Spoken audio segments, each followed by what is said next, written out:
মনে রাখবেন 14ই ফেব্রুয়ারি থেকে নিষেধ করে লাভ নেই, কারণ 14ই ফেব্রুয়ারি ওই সকল মানুষ যায় যারা তাদের রবকে বোঝেনি। মনে রাখবেন, আমি আজকে রবের সাথে পরিচয় করে দিয়েছি এদের।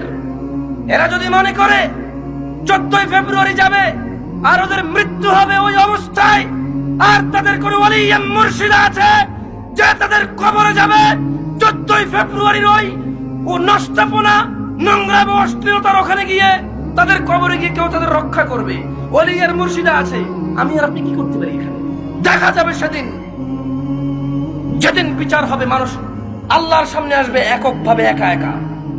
সেই দিন দেখা যাবে ইয়াউমা ইয়াফিরুল মারউ মিন আখিহি, যেদিন মানুষ পলায়ন করবে তার ভাই থেকে, ওয়া উম্মিহি ওয়া আবিহি, তার মা আর তার বাপ থেকে, ওয়া সাহিবাতি ওয়া বানি, তার ছেলে এবং তার সন্তান থেকে।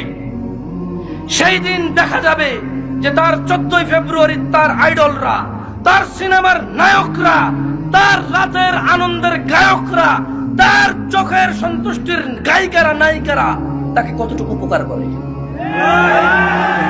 ওকে আমি 14ই ফেব্রুয়ারি থেকে নিষেধ করবো না। আরে ওর ঈমানই নেই, ও মুশরিক, ও আল্লাহর সাথে শিরক করে 14 ফেব্রুয়ারি কি আবার এখানে?